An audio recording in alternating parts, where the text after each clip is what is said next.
Revisiting this work is important on so many reasons. I mean, it's amazing. I think it's wonderful that Joffrey are putting it on. So Liam had been thinking about Frankenstein for a very long time, and that's how it came about. I remember thinking, oh no, I don't really want to do this. I don't know what I thought he should have done. I think it was more I was puzzled how we would do it.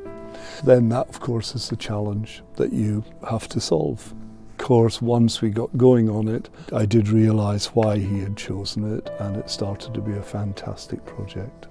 Frankenstein is a terribly difficult book to read. It's difficult because the subject matter is deeply, deeply unpleasant, and it's a very, very hard book to get through. And also translating it onto the stage for dance, you have to, which I think is the brilliant thing that he did, you have to make the accent of it Elizabeth and Victor, because if you're doing it for dance, you will not get any pas de deux at all out of the original story. So it has to be about the creature and of course the accent on them. And I think juggling these two lines side by side and be able to do the flashbacks to their childhood and how she came into the house, and then their love for each other, then the creation of the creature, and then the progressive nightmare towards the end. The challenge of the piece is bringing all these 3-4 strands together and making some very cohesive evening for your audience. You have to honour its period in history. It is a wonderful period because it's the end of the Age of Reason, or the Age of Enlightenment as it's known. It's the 18th century. Myth and superstition started to give way to science. On a visual level, this is fantastic, this moment, where people were dissecting bodies and discovering why somebody died, why they got sick, taking the organs, analysing them. For a designer, this is just fun. It's great to have the joy of making an anatomy theatre and a dissection slab, and of course, what does the creature look like and how does the creation happen? Personally, I think what makes it very, very creepy and very dark is the period it was set in. That, of course, informs the costumes immediately. I started with lots of drawings of just leg muscles and arm muscles, and of course you need to do it as a bodysuit. It's a beautiful cut, worked out by a really good costume maker. You see it on the stage and you can't see where the body stocking starts or ends, or what is body stocking and what is. So it has to be extremely thin body stocking, and then basically half of his ass and leg are exposed and one of his arms is completely exposed, but disguising where these lines are. Getting it there is starting with that cut and getting it onto the body so that you don't see where the joins are. The cuts are done with very thin layers of lycra, so it looks, when you cut it open, there are layers of skin underneath, and then the stitching is done with very fine elastic cord. And then you paint into it to get all the bruising and abrasions. And it's a latex bald cap, and then all the cuts on the face and the head are built up with latex, and then mixing that with silicone, and then it's paint. But there's no logic to it beyond just where you think a nice slash would go.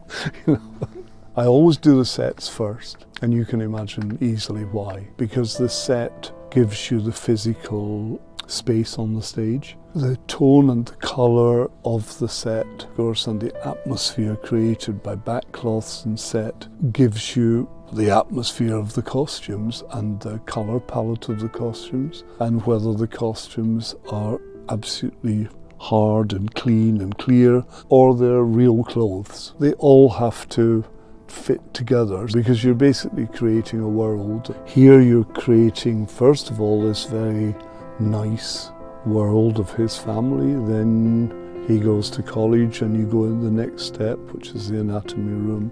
Even the second act is not really a comfortable space, because although you've got the house, out there's ice and snow, and there's a feeling of nobody knows what's out there. And then of course you've got the huge ballroom and the absolute return of the monster at the end. There's a lot of different worlds in Frankenstein. Pyrotechnics are so out of my not comfort zone, it's just knowledge zone. It's a dangerous thing to do because it sort of doesn't fit into all the other elements on a stage. You know, projection does, costume, lighting, gobos, and then suddenly you add bangs and flashes and sparks. And somehow that was my biggest fear, because not having the knowledge of how to do it. I think Liam and I were both frightened of that, but we knew we had to have it. It's frightening because it's the moment in the piece you've got to get right. I have to say the guys here are amazing. They were absolutely wonderful. These are the sketches for painting the monster, so that all the painting and the muscles are in the right place, because it has to look like you've stripped away the top layer. And these are, of course, 18th century, always lots of wigs. These are all the ballroom wigs. The anatomy professor, Justine, Mother, and Madame Moritz. All the ballroom costumes in these very dark colours. So it's a whole stage of people dressed in really dark but very glittery clothes. Elizabeth's wedding costume is very, very fragile, and her skirt, it's also making it clear how kind of fragile she is. She starts in this, the blue silver one. Something I do a lot, where you make fabrics you want that you can't find. So you find this, which is basically a net, and then you overlay it onto a brocade and you get a fabric. And then you can have fantastic fun.